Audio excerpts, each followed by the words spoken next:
Hi friends, അസ്സലാമു അലൈക്കും. ഇന്ന് ഞാനിവിടെ ഉണ്ടാക്കാൻ പോകുന്നത് പഴുത്ത പഴം കൊണ്ടുള്ള കായടയാണ്.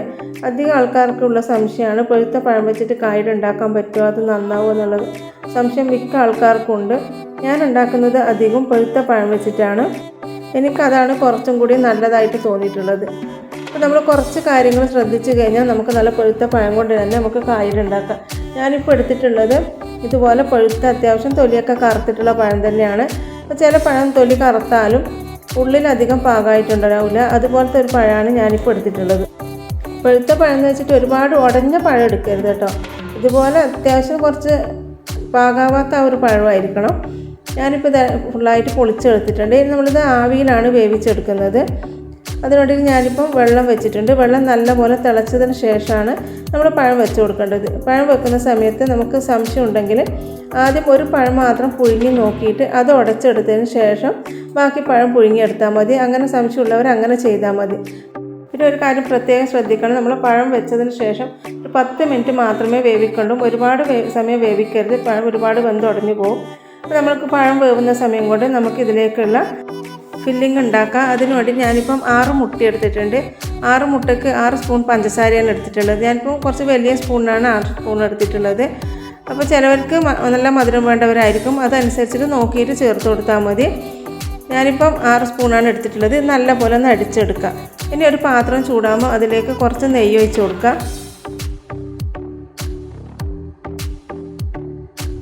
നെയ്യ് ചൂടായാൽ അതിലേക്ക് കുറച്ച് കാഷ്നട്ട് ഇട്ട് കൊടുക്കാം. ഈ കാഷ്നട്ട് ചെറുതായിട്ടൊന്ന് വറുത്തെടുക്കാം.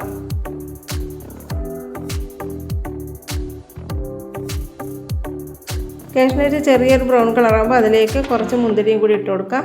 ഇനി രണ്ടും കൂടി നന്നായിട്ടൊന്ന് വറുത്തെടുക്കാം. ഇപ്പോൾ ഇതായിട്ടുണ്ട്. ഇനി ഇതിലേക്ക് നമ്മൾ നേരത്തെ അടിച്ച് വെച്ചിട്ടുള്ള മുട്ട ഒഴിച്ച് കൊടുക്കാം. നമ്മൾ കണ്ണൂർ ഭാഗങ്ങളിലൊക്കെ കായടക്ക് മുട്ടയുടെ ഫില്ലിങ്ങാണ് വെച്ച് കൊടുക്കുന്നത്. ചില ഭാഗങ്ങളിൽ തേങ്ങയും മുട്ടയും കൂടിയിട്ട് വെച്ചിട്ടുള്ള ഫില്ലിങ്ങാണ് ഉണ്ടാക്കുന്നത്. നമുക്കിത് കൈയെടുക്കാതെ ഇളക്കി ഒന്ന് നമുക്കിതൊന്ന് വറുത്തെടുക്കാം.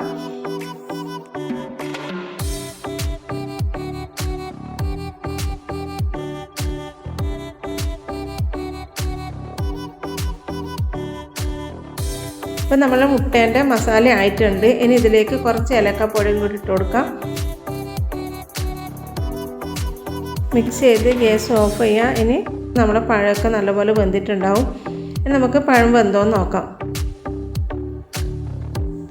അപ്പോൾ നമ്മളെ പഴമൊക്കെ നല്ലപോലെ വെന്തിട്ടുണ്ട്. നമുക്കിതൊന്ന് എടുത്തിട്ടൊന്ന് പൊട്ടിച്ച് നോക്കാം. അപ്പോൾ നമ്മളെ പഴം പാകത്തിന് വെന്തിട്ടുണ്ട്. ഇനി നമുക്കിത് ചൂടോടെ തന്നെ ഓരോന്നായിട്ട് എടുത്ത് നമുക്കിതൊന്ന് ഉടച്ചെടുക്കാം.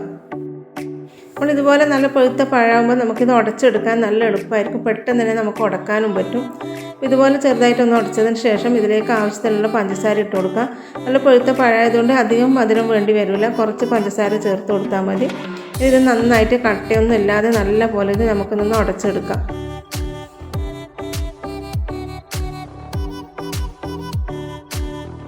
ഇതിപ്പോൾ നല്ല പോലെ ഉടച്ചെടുത്തിട്ടുണ്ട്.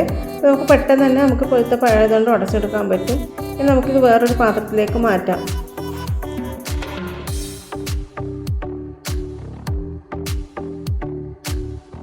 ഇനി നമുക്ക് ബാക്കിയുള്ളതും ഇതേപോലെ തന്നെ ഉടച്ചെടുക്കാം. ഞാൻ ആദ്യം ഒരു പഴം മാത്രം വെച്ചിട്ടാണ് ഉടച്ചെടുത്തിട്ടുള്ളത്. ഇപ്പോൾ 1, 1.5, 2 പഴം അങ്ങനെ എങ്ങനെയാണ് ഏല് അതിനനുസരിച്ചിട്ട് നമുക്ക് ഉടച്ചെടുക്കാം. അപ്പോൾ നമുക്ക് ഫുള്ളായിട്ട് ഒരുമിച്ചിട്ട് ഉടച്ചെടുക്കുന്ന സമയത്ത് നമുക്കത് ശരിക്കും ഉടഞ്ഞ് കിട്ടില്ല. അതിനാണ് കുറേശ്ശെയായിട്ട് ഉടച്ചെടുക്കുന്നത്.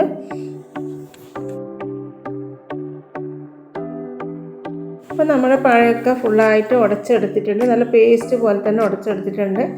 പിന്നെ നമുക്കിത് ഫില്ലിങ് വെച്ച് നമുക്കിതൊന്ന് ഉരുട്ടിയെടുക്കാം.